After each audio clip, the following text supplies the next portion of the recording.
ભારતના લોહ પુરુષ ભારત રત્ન સરદાર વલ્લભભાઈ પટેલ સાહેબની 150મી વર્ષ જન્મજયંતિ નિમિત્તે આણંદ મુકામે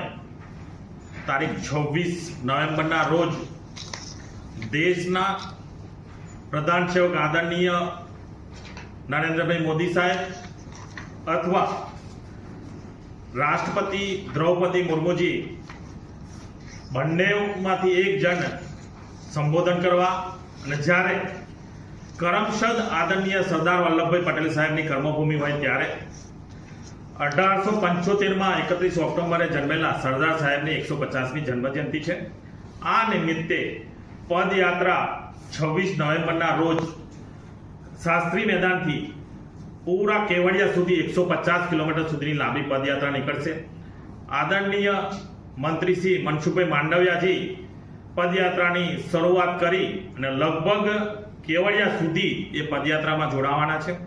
આપણા જિલ્લામાં શાસ્ત્રી મેદાનથી શરૂઆત થઈ, બોરસદ ચોકડીથી શરૂઆત થઈ આંકલાવ વિધાનસભામાં એટલે પહેલા દિવસનો સ્ટે નાવલી મુકામે છે. ત્યાર પછી બીજા દિવસે 27મી તારીખે ત્યાંથી શરૂઆત કરી આંકલાવ વિધાનસભામાં નાપાડથી માંડીને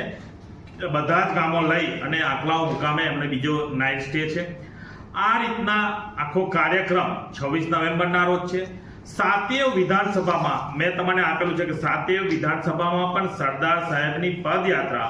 દરેક વિધાનસભામાં રૂટ વાઇઝ તમને આપેલી છે એ રીતે નીકળવાની છે. આ કાર્યક્રમ પૂરા ભારત દેશમાં સરદાર સાહેબની 150મી જન્મજયંતિ નિમિત્તે પૂરા ભારત દેશમાં આદરણીય પ્રધાનમંત્રી નરેન્દ્રભાઈ મોદી સાહેબના નેતૃત્વમાં થઈ રહ્યો છે. લોહ પુરુષ અને જેમને 562 રજવાડા 180 દિવસમાં જે ભેગા કર્યા હતા અને ભારતને આઝાદી અપાવવામાં ખૂબ મોટો ફાળો છે સરદાર સાહેબને. એમની કર્મભૂમિ જ્યારે કરમસદ હોય અને આપણા પ્રધાનમંત્રીજી નરેન્દ્રભાઈ મોદી સાહેબ આવતા હોય ત્યારે ખૂબ મોટી સંખ્યામાં આ સભા થઈ રહી છે અને ખૂબ મોટી સંખ્યામાં આ પદયાત્રા પણ નીકળી રહી છે. દેશના યુવાઓને એકતા, અખંડતા અને દેશ પ્રેમ વિશે આવતી પેઢીને જે જાણકારી મળે, સરદાર સાહેબના જે કર્મો છે, સરદાર સાહેબે કઈ રીતે 562 રજવાડા ભેગા કર્યા હતા અને દેશ પ્રેમ વિશે, દેશની એકતા જળવાય,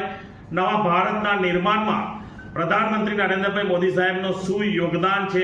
અને લોહ પુરુષ સરદાર સાહેબે જે અત્યાર સુધીના કર્મો કરેલા છે, જે કામો કરેલા છે દેશ માટે, એની